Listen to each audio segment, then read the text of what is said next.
Welcome everyone to today's CFOLC webcast. Today's program is SaaS is Eating Your Business. Thank you for joining us, and a special thank you to today's program sponsor, Upside Business Travel. Our speaker today is Scott Case, CEO and co-founder of Upside Business Travel. My name is Kristen Todd, and I'm the Vice President of Marketing for the CFOLC. I'll be facilitating today's session. Just a little housekeeping before we get started. Your lines are muted so that there are no distractions while our speaker is talking. However, we certainly encourage your questions and comments, so please feel free to use the question area to post them throughout today's program. There will be a 10-minute Q&A session at the end of the formal presentation, and we'll address all of those questions then. If you are a member of the CFOLC, you will receive one CPE for today's webcast. In order to receive the CPE, you must be a current member and answer 3 of the 4 polling questions asked today. I will interrupt the presentation to bring those to you. In order to answer the polling questions effectively, you must be logged in to today's session. If you have dialed in and want to receive the CPEs, you do have to hang up and use that direct link that was provided to you at registration. If you're wondering how to become a member of the CFOLC, connect with me after the webcast. We have 2 levels of involvement, and membership starts the day you join. So the good news is, if you join today, you'll qualify for the CPE. There will be a very brief survey immediately following today's presentation. NASBA does require that we send it, but we hope you take the time to complete. We welcome your input as we continuously search for ways to bring value to the CFOLC community. And now it's my pleasure to introduce today's speaker, Scott Case, CEO and co-founder of Upside Business Travel. Distinguished founding CTO of Priceline.com, Scott Case is known as a legendary technologist, inventor, and entrepreneur obsessed with harnessing the power of technology to make the world a better place. As co-founder and CEO of Upside.com, Scott is doing just that by reinventing business travel for millions of people each year through new software and systems that take an incredibly complex supply chain and simplify it into a smooth, efficient, and rewarding experience. So Scott, I turn the virtual mic over to you. Awesome. Thanks, Kristen. I really appreciate it. And welcome, everybody. We'll have some time to interact more towards the end of the presentation, and we'll leave plenty of time for Q&A. So as Kristen mentioned, I am first and foremost an entrepreneur. I view the world through the lens of how do you rally a bunch of people towards accomplishing amazing things. But I also use technology as the primary basis for how to tackle those big challenges and problems. And there's no doubt that one of the greatest shifts that's happened over the last probably decade or so is the shift to more and more of us relying on software as a service to run our companies. And in thinking about both our own CFO, and who's a fantastic leader in her own right, and thinking about other CFOs out there, we find ourselves from a leadership standpoint at an interesting point in time where our employees are bringing a lot of that technology in, where before IT controlled a lot of that, and that shift has been happening not just in SaaS, but in other places. So today's webinar is about how SaaS is kind of eating your business, how it's infiltrating it, and first off, what it means and how you're not alone. And then we've got some practical kind of hands-on tips for how to get your arms wrapped around it. So with that in mind, as Kristen said, we're recording this. You're on mute, and you'll have the opportunity to ask questions in the chat box, and Kristen will chime in and interrupt me if she feels like that's the best thing to do. So moving forward, whoops, did I go back one? Just going to put a little bit of a lag here. There we go. When you think about software as a service, there's a big shift that's happened, as I mentioned, over the last few years, and it's only going to continue to accelerate. In fact, if you look at where IT spend is going relative to SaaS spending, the SaaS growth rate is significantly higher. It's about, it's growing at a faster rate, and even as it sits right now, it's about 7 times as big. That's not going to stop, and arguably this curve could start to bend upwards at a faster rate. When we talk about SaaS, there's a lot of things as a service. So we'll talk a little bit about what we mean by SaaS. So software as a service, platform as a service, and infrastructure as a service. Most of us on this call are, unless we're technology product companies, are dealing with the first category, and that's the category that we're going to spend most of our time together today talking about, is SaaS. We can cover off in Q&A if you have other questions about these other technologies, the platform side and the infrastructure. But the things that are really infiltrating our companies are more than anything around the pure software as a service. And it's things like our Google apps, everything from email. We're using Google Slides for this presentation, to Dropbox for doing file sharing, to Salesforce to manage our CRM and our customer relationships, to WebEx or GoToMeeting like we're using today, or things like Concur for travel or GoToMeeting as another example. So all of these things are common in a lot of companies. But I think what's surprising is kind of where we are in terms of understanding our current strategy around this. And I'm going to talk a little bit about kind of what the overall market looks like in a minute. But as our first polling question to get some feedback from the audience here, I'd love to understand more, where do you think you're at about software as a service and how you're handling it in your business today? And we've curated a simple poll around strongly agree, I got my arms wrapped around this, agree, neutral, disagree, or strongly disagree.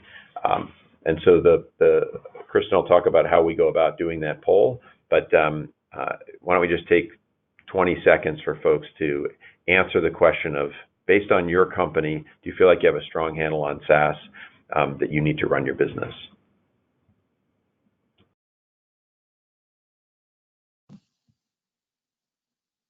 Thanks, Scott. We're actually deploying it right now. I'm just going to give everyone a couple more seconds. I think we're good.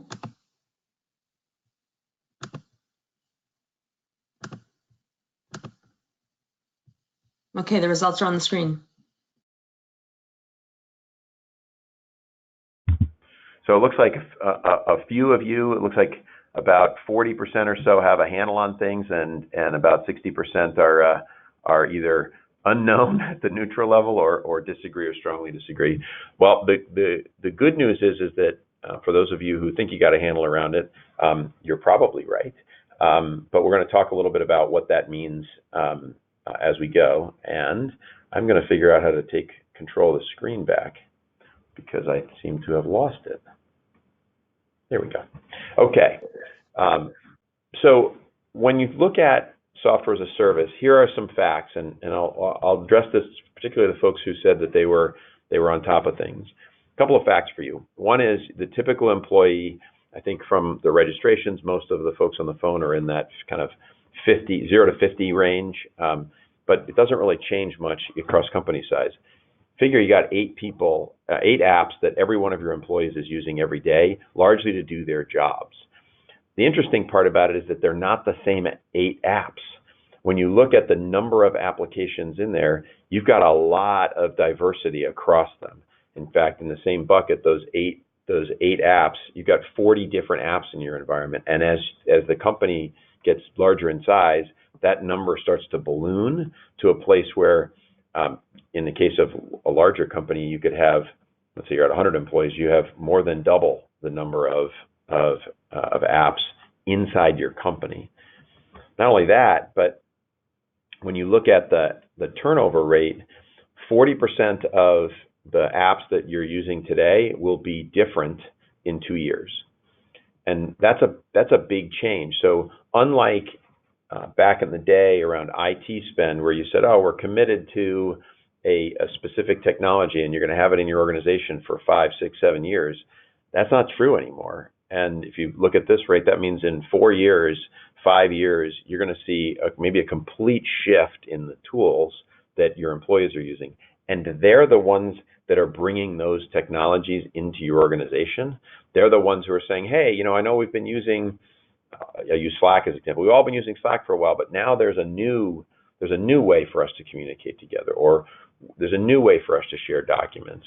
And the stuff starts to bleed into your organization in a big way, and it happens much, much faster today. And particularly because companies are using the B2B companies that are selling these solutions often will use a freemium model to say, hey, you can use Evernote for free for yourself, and then all of a sudden I've got a whole bunch of notes that now I'm sharing with my colleagues.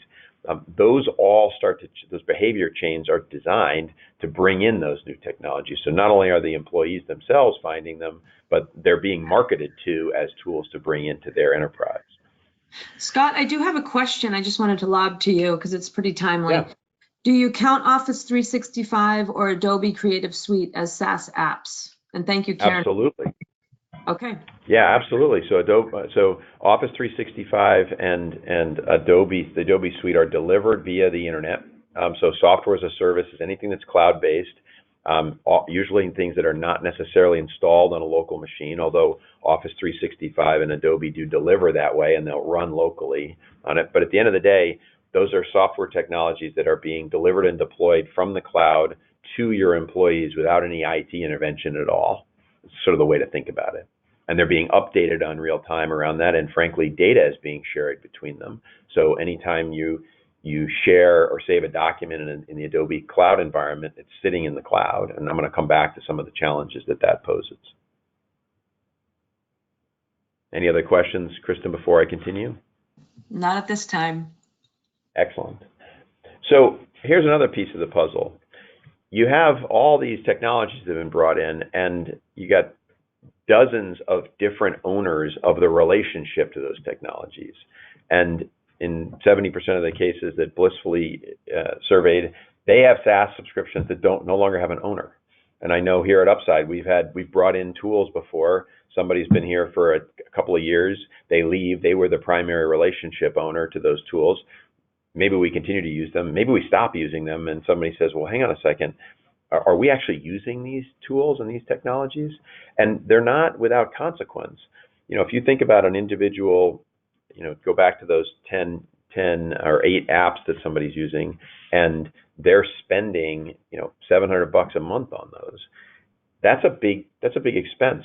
$8,000, $9,000, $10,000 pretty quickly, significantly more than the laptops that we issue to our employees, and frankly, more fleeting because again, as they change over time, we're bringing in new technologies. So there's a diversity of both the employees and the apps that they're using, the number of apps that are there, and frankly, who has the relationships with them over time.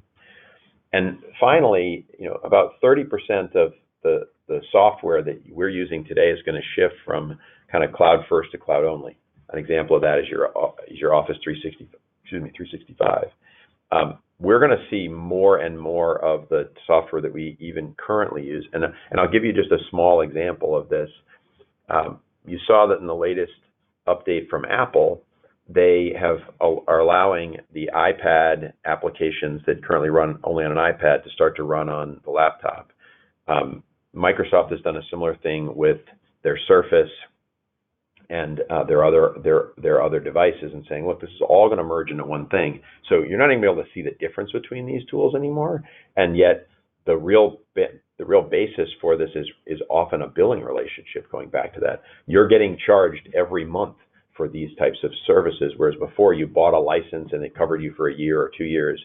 So the economics of them are shifting generally in our favor as the purchasers, but nonetheless, the proliferation of these things and the fact that they're showing up on lots of different devices in different ways is going to continue to move towards a cloud-centric view, making it that much more difficult to see even what's being used.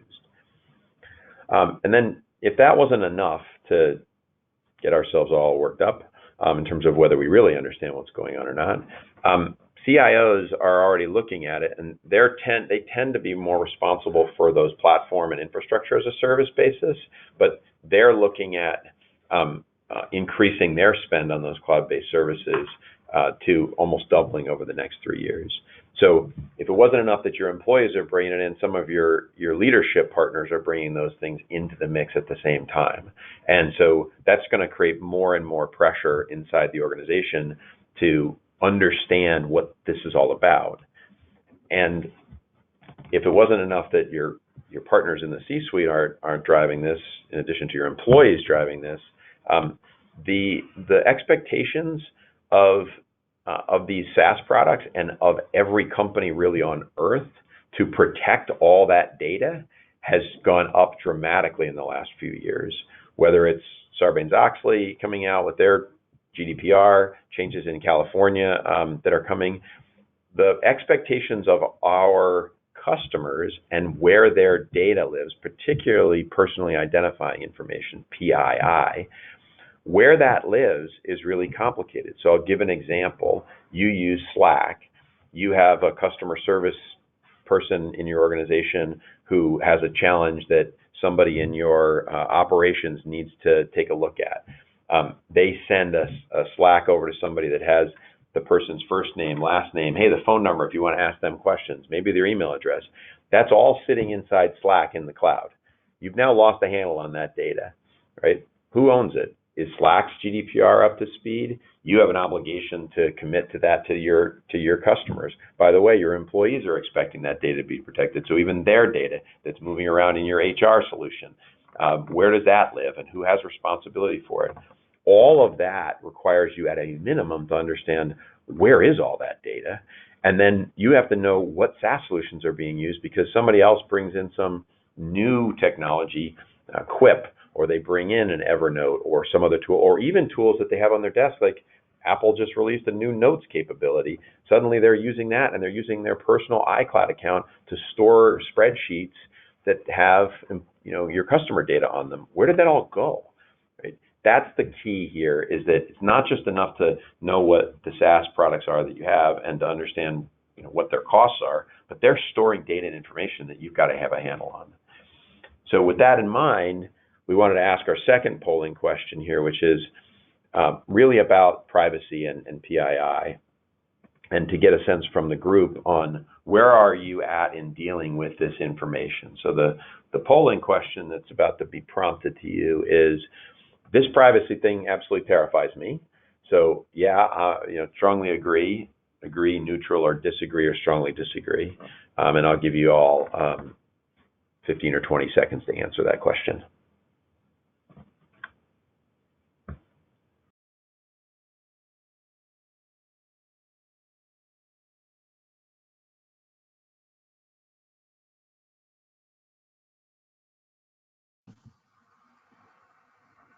Okay, just a few more seconds.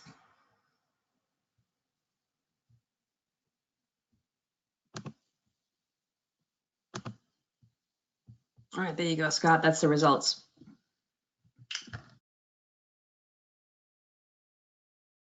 That's awesome. So, and scary. So 79% of you agree or strongly agree that this is terrifying.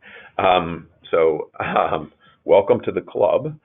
We are going to talk a little bit about that as we go through to what do we do about it.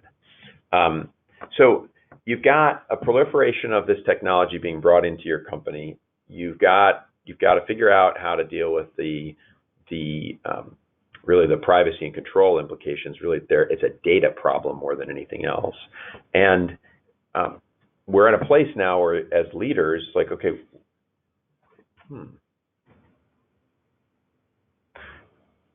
Kristen, what do you see on your screen?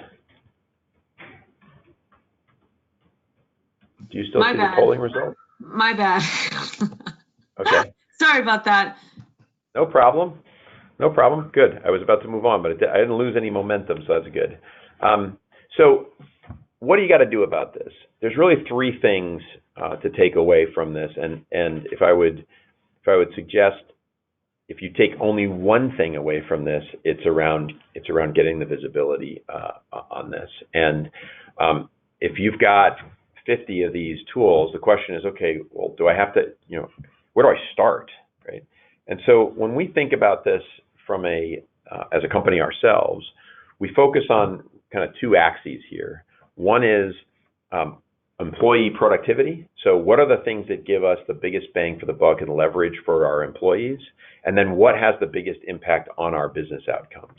And if you look at the list of things that you have in your business, really honing in on the ones that matter most to driving the business forward and getting your arms wrapped around them is really, really the key.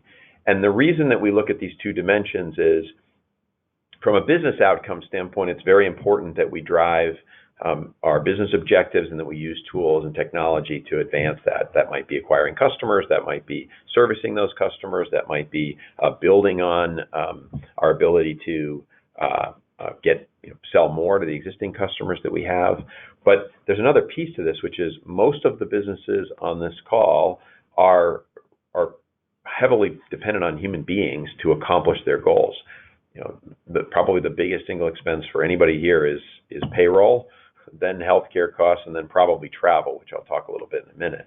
But when you look at those things, that employee productivity is really what drives a lot of your business outcomes. And the majority of the SaaS products that are being brought in are around that productivity lens. I'll give you an example here of a sample company. If I can figure out how to get the switch. Okay, so this is not perfect. These are a lot of the tools that, many of these tools are tools that we use at Upside, but they're pretty common tools, or they're common categories of tools.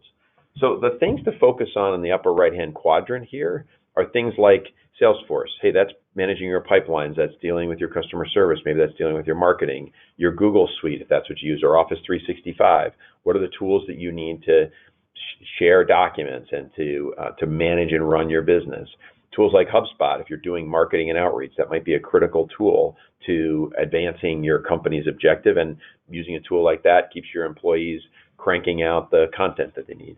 A tool like Okta, you might use every day to secure your access to the tools that you use across the board. And then there's productivity tools like, in the case of Upside Business Travel, or frankly, any travel management solution, where, again, travel is one of your top 3 expenses. How do you get a handle on where are your employees going? Are they getting an ROI on their spend? And how do you figure out how to make sure that they're traveling to the places that they need to for their business, and that they're being effective at them? Those are examples of very high out. If you're putting a person on an airplane, they better be getting a value at it, and you're spending a lot of money against those. Compare that to the lower left-hand quadrant, where maybe a small set of your team is using a tool like Asana or Trello or Basecamp to manage projects. It's not driven by everybody in the company. Our company is a product development team, while tools like Slack or LastPass or Zoom or user testing or Envision, they don't necessarily drive directly on the business impact. They do play a big role in how productive our teams are. So the more that you start with getting your arms around where are the places in the business where I've got high impact on my employee productivity and a high impact on specific business outcomes, that's the place to start and sort of work your way through this. One of the things to keep in mind when you look at this is duplicity. Are you using multiple tools to accomplish multiple things? In this case, we have on here Jira, which is a ticketing system for managing IT projects or software engineering projects. You've got Asana, which is another project management type tool, and you've got Trello. Now, maybe within your organization, you have different users. In our organization, we have a lot of folks that use Trello that maybe they're individual contributors. Even our general counsel uses something like Trello to track what it is that she's working on. Well, she's collaborating really with other people, but she needs to track her own work, which is very different than the lift that you need with something like Jira, where you've got maybe dozens of people who are all working on things, and any one of them could be moving a ticket along in time.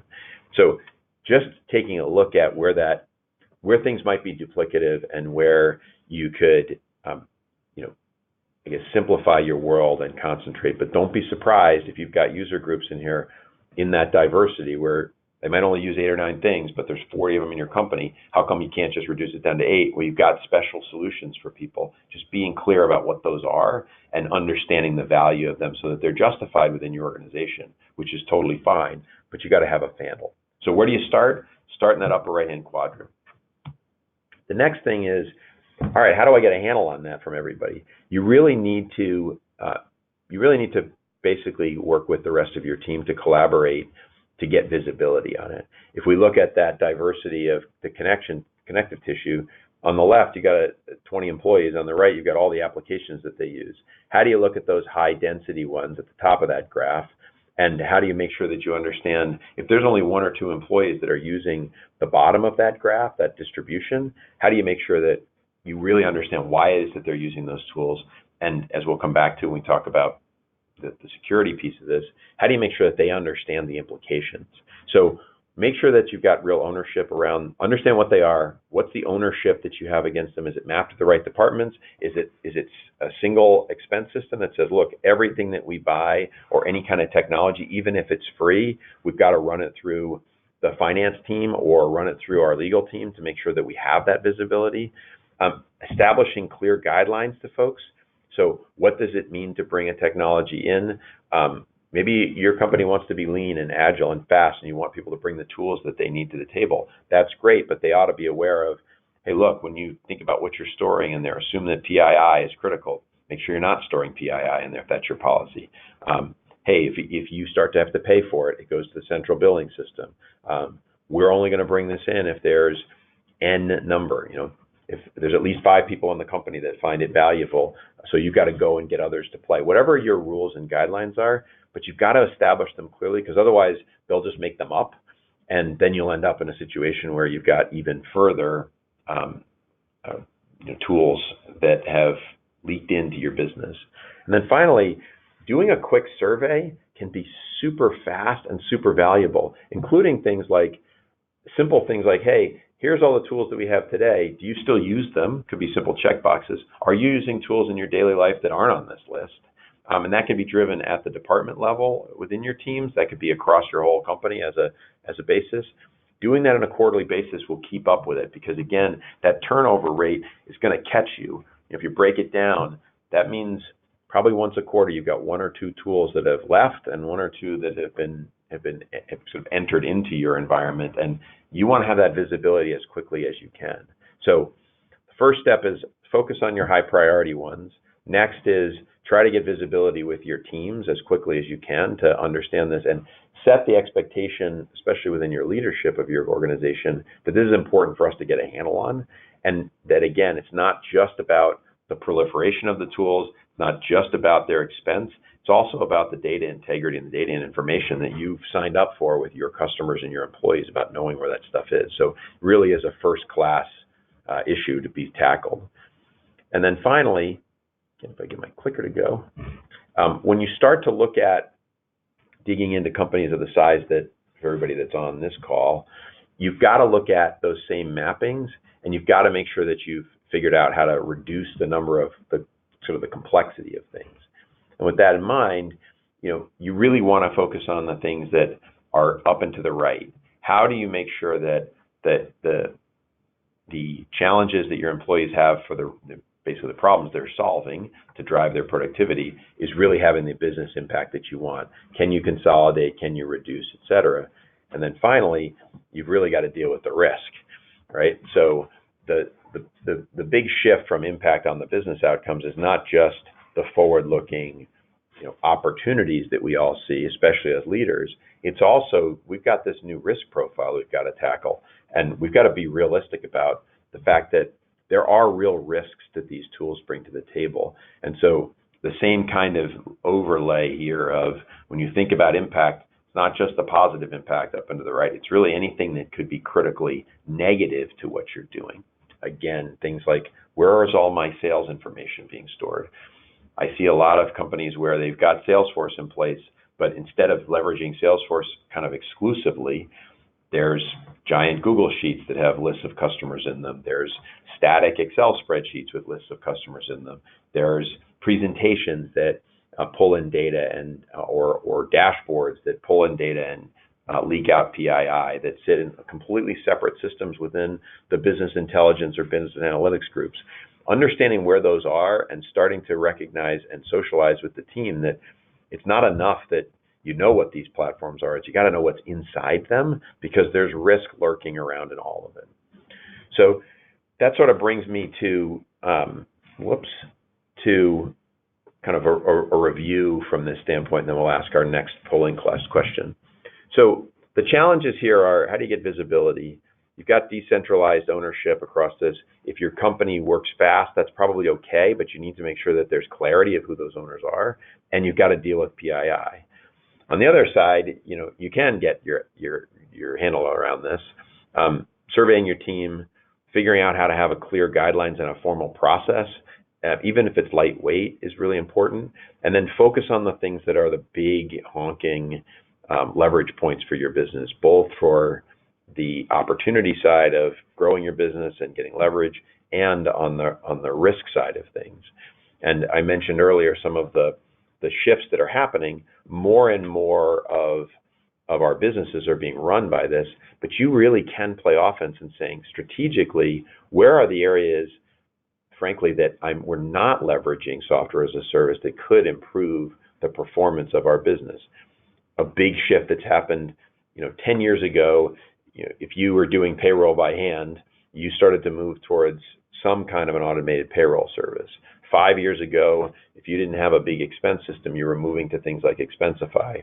One of the big trends that Upside is helping to drive is, hey, if you aren't using some kind of travel solution, you really need to nail it. If you look at where your big expenses are, you can map back where there are software as a service, where there's likely something that you could be using today that would help advance your business.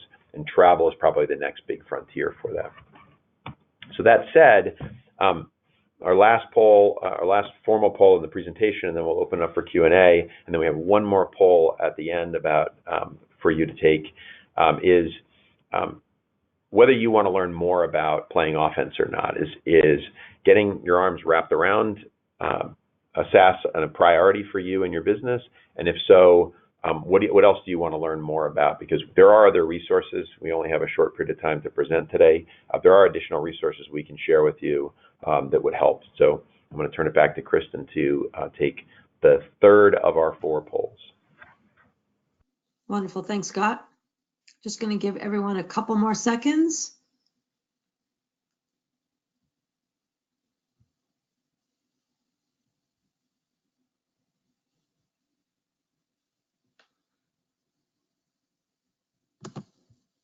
Okay, here you go, Scott. Thank you.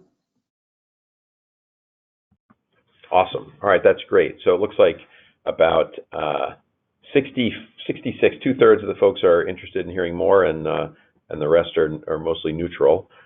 So with that, we'll follow up and share some additional information with everybody. And Kristen, if you want to release the presentation again, I'll head back to the last section here. So with that in mind, I know we got some questions along the way. I'm happy to answer questions about anything related to software as a service or platforms as a service or infrastructure as a service. As I mentioned, I am an entrepreneur. We're in the process of leading this company at Upside, but I've lived through enough startups and growth companies to have dealt with a lot of these challenges, and I'm involved with a bunch of companies that are dealing with them as well, so I can give a broad perspective. So Kristen, I'll turn over to you to moderate however you see fit. Absolutely. And again, just to answer your questions in the question area, and if you want to continue the discussion, I can certainly unmute you if the conversation goes a little deeper. So I'll just give everyone a few minutes to post their questions.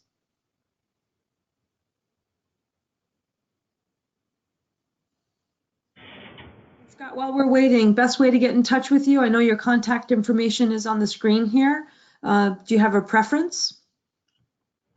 Any way works. Email is really good. I do pay attention to LinkedIn, and that's anybody on the call can certainly request a connection with me, and I will accept it, so that there's other ways that we could work together or that we can answer questions for you. I'm happy to do that. There are no questions coming in at this point, but we can certainly remind everyone that we do have a 4th polling question here. And also this is being recorded, so it will be available in the CFOLC resource library, which is in our portal online, available to our members. And also just to get in touch with Upside Business Travel on the contact information here.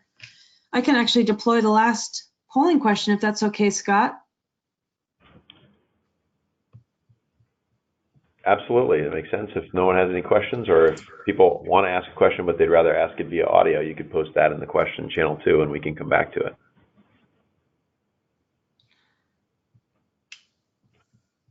So our last polling question is I found this to be a very helpful session. strongly agree, neutral, disagree, strongly agree. You won't hurt my feelings if you decide that this wasn't useful. I'll just learn more about it. And but we always like to make sure we can understand how to improve. So we'd love for you guys to answer that question.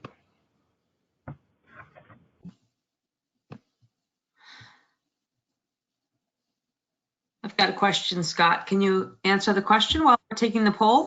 Is that okay? Absolutely. It comes from Nancy. What criteria questions would you use to determine whether an application is viable when there are few users?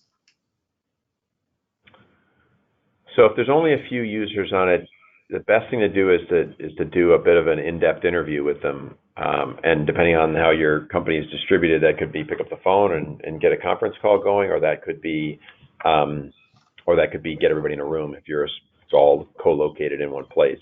And I think the questions that I would ask someone is, all right, what is it that you're using this tool for that you can't use one of our other technologies for? So is there a duplication, and therefore, and then is there any kind of capability that really separates out your ability to use those tools? And I'll give you a concrete example.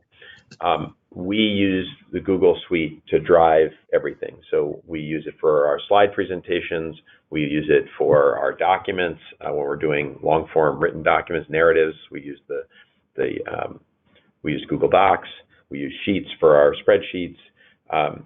Well, our finance team, which is small, they want to use Excel, and they want to. In our CFO's case, we're all on Macs, and she uses a Windows Surface. For her to do her job, that team is doing a lot of spreadsheet work. They're building complex forecasting models. Right? For them, using Excel is their preference.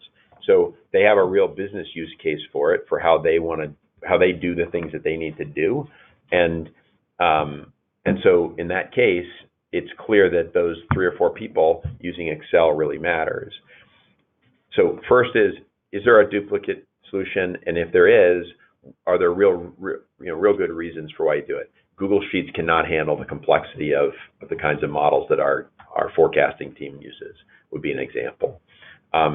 Another question would be, is it something that is particularly unique to your job that's helping you advance the customer experience? I brought up something like a tool, for example, that might be in there would be something like Lever. Use Lever to track employees and candidates. A very small number of our team is hiring. Maybe it's only 25% of the company that's hiring anybody, but the HR team, or we call them people operations, they're using Lever every day to track all those candidates. Could any one of those individual employees track things in email or in Slack? Probably. But for the organization as a whole, we want all that information centralized, so it becomes more strategic. So is it strategic to accomplish a business objective? Hiring more people and growing our company is key. So do you have something that's duplicative, and do you have a reason for it? Is this really driving the business forward is your next kind of criteria. And if it's not, why are you doing it? If it's not making you more productive or uniquely productive, and it's not advancing the business, why is this in our organization? Those would be 2 examples. I don't know if we've had some other questions or not. But we have actually, yes. So thank you, Scott. This one comes from Reed. How do you manage the flip side of the equation from a business standpoint, in that it is easy to switch from one cloud app to another one? Yeah, there's real switching costs. And I think that that's something that, especially when new technology is brought in, that turnover rate of that, you've got to have some point in time where you're making the call as to is the feature set or the capabilities of the new application, does it outstrip whatever your existing solution is in a meaningful way? Again, kind of on those same 2 dimensions. If you play it out from an impact standpoint, if it's about the employee's productivity going up or the impact on your business outcomes, those are 2 drivers. The question then becomes, how do you make that transition? And depending on how dynamic your workforce is, you've got another factor in it, which is if you're hiring a lot of people that are bringing new technology with them and says, hey, at my last job, we used this technology and it really helped us advance these objectives. you want that new blood to sort of keep your business going. On the other hand, you've got to deal with the consequences of that transition. And so my preference of that is always to put the team to be responsible for that transition. Look, if you believe we ought to shift from technology A to technology B, there's a real learning curve cost, there's an institutional knowledge cost, there's a bunch of costs tied to that have nothing to do with the money. What's the strategy to bring everybody else along to that new reality? And in some environments, it happens kind of naturally where people start to use the different technology and they go, this is just better.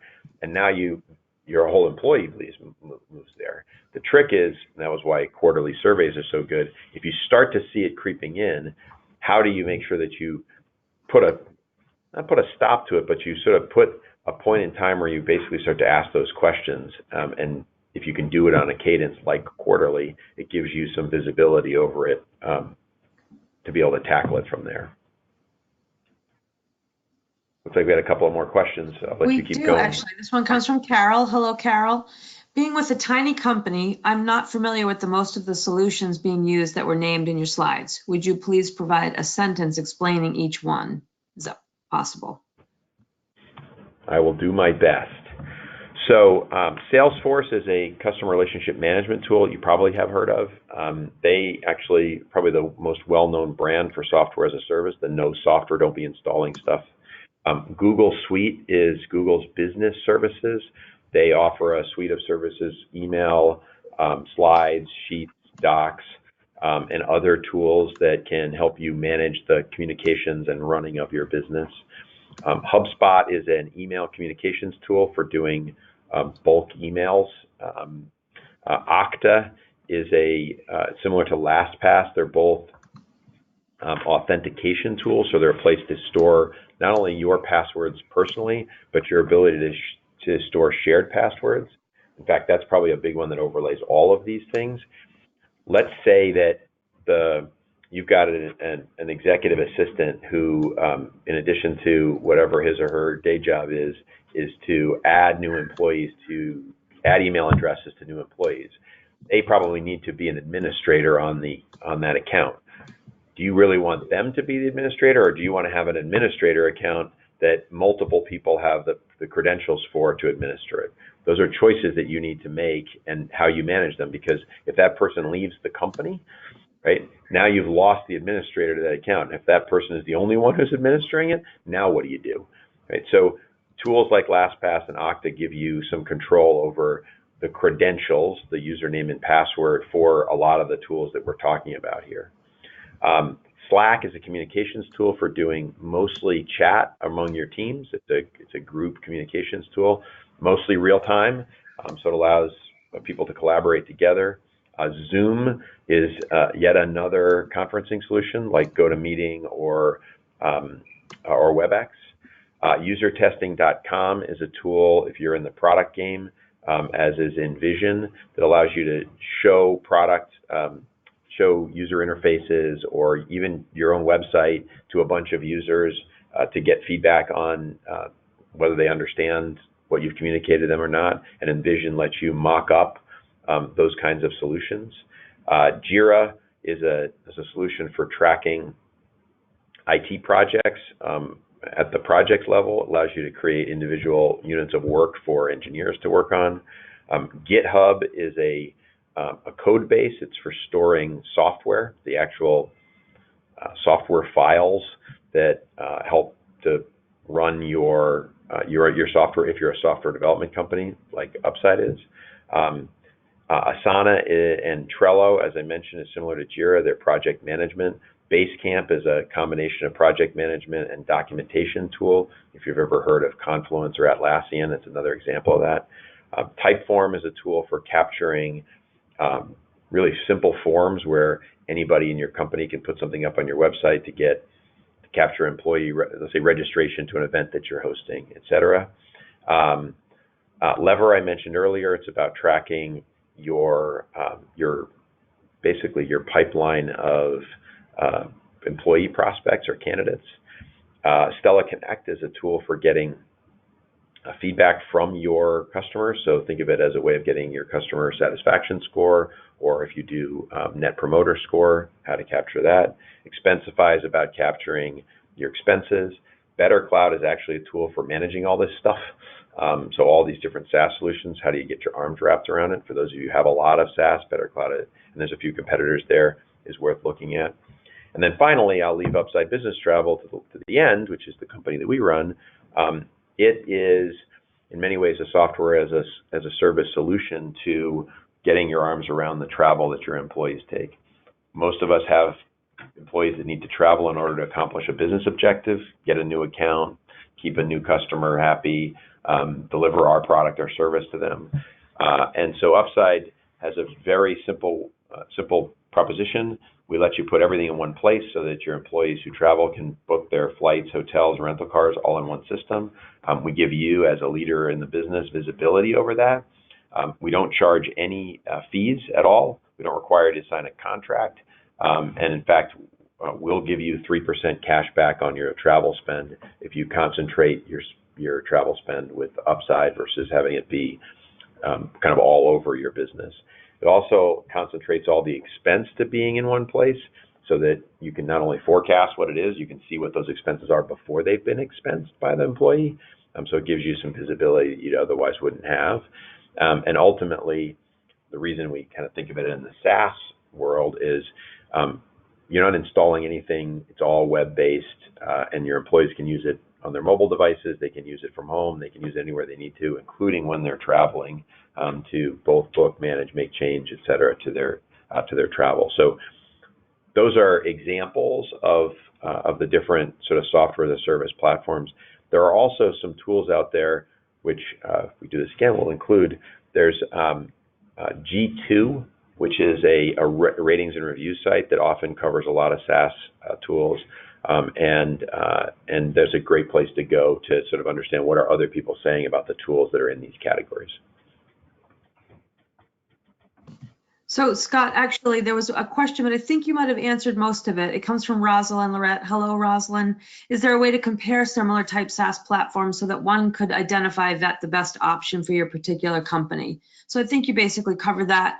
The website you just mentioned, g2.com, is that where you recommended where they were kind of rated? Is that what you mentioned? It's called G2 Crowd is the full name of the website. And there are a few other ones that are similar to that. If you basically do a Google search on ratings and reviews for SaaS, you'll find a few different review sites, of which G2 is one that I'm most familiar with. But it does give you a way to kind of compare them. CNET also does some of that, although they tend to be a lot broader in the products that they cover, but they do offer the ability to see different types of technology solutions. And if you're a larger company, Gartner, if you've got a Gartner subscription, Gartner will have a lot of resources for you to understand how to compare this, although they tend to focus on the high-end enterprise solutions versus the tools that we've talked about here, which are mostly aimed at small and medium-sized companies. Okay, and one, you're willing. And I'm not sure I'm following this, but you are the expert here. When they start with the individual user, how do you control the decision to grow usage? Yeah, this is when, some well-meaning, excited, usually it's somebody who's new to the company, will bring in a new tool, or maybe they've read about it somewhere, or they've got a friend of theirs that says, hey, we've just shifted over to using, we're using Zoom instead of using GoToMeeting, or we're using GoToMeeting instead of, Google Hangouts.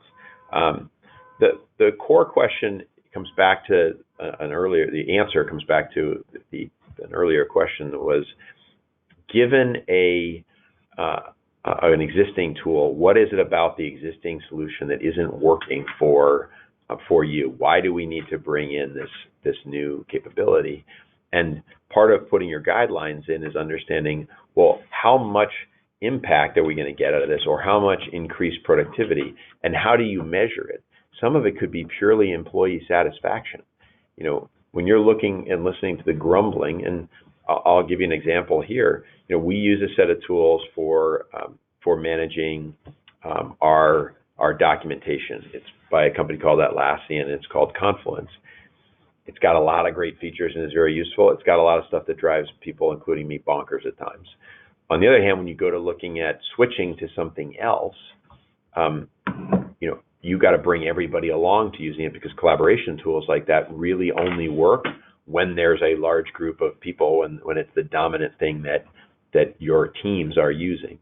On the other hand, if it's something small, it says, look, you've got a small engineering team of 10 people, and they really want to use a new tool to, let's say, measure their to manage their logging, and they're the ones who are going to be using it, and they've decided to move from one logging tool to another. You probably want to keep them happy, and you probably want to make sure that if they're willing to deal with making the migration, then it probably makes sense. Again, as long as they have a good rationale for it, either for productivity or for driving a business outcome.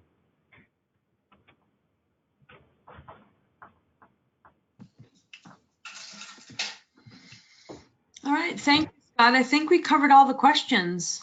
Do you have any last words to share with us today? No, I just think I don't know if we covered off on the poll about I can certainly the value share. of the session. Yeah, I mean, it's rave reviews. Would you like me to share the results? I'm happy to. Yeah, why don't we just share them? If you've already captured them all, that would be useful for us to see. There you all go. Right, excellent. Well, yeah. Hi, Mark. That's great. Well, thank you for that. That's really helpful to have. Okay, we can go back to your slides, and we can wrap things up if that's okay. That's great. Absolutely. Yeah, thank you so much for joining us today, Scott. I'm certainly sure that our audience today received some valuable and practicable information. Again, I really encourage everyone, if you'd like to continue today's discussion, I encourage you to reach out to Scott and the Upside team at your convenience. I know he shared his contact information. We will, of course, share the slide deck with you all. I hope you'll join us for our next CFOLC online program, Tuesday, October 29th. It's the Transition Games, which will be a virtual book discussion with Greg Olney. He's CFO of Glazing Concept and a 4-time published author. I also have a little bit of breaking news to share with you guys. You've heard it first. We're hosting our next live stream event on Tuesday, December 3rd. It will be actually with Tim Zhu, the EVP and CFO of the Boston Red Sox. He's speaking on winning the fan experience, and look for more information on that soon. Also, registration is officially open for our 10th annual 2-day CFO Leadership Conference. It's being held May 11th and 12th. It is going to be held in Boston Seaport once again, and this year the focus is the CFO Master Class. So you can find much more information in our full calendar of programs on our CFOLC portal, and of course on our website, www.cfolc.com. This concludes our presentation today on SaaS is Eating Your Business. Have a great rest of your day, and please keep connecting.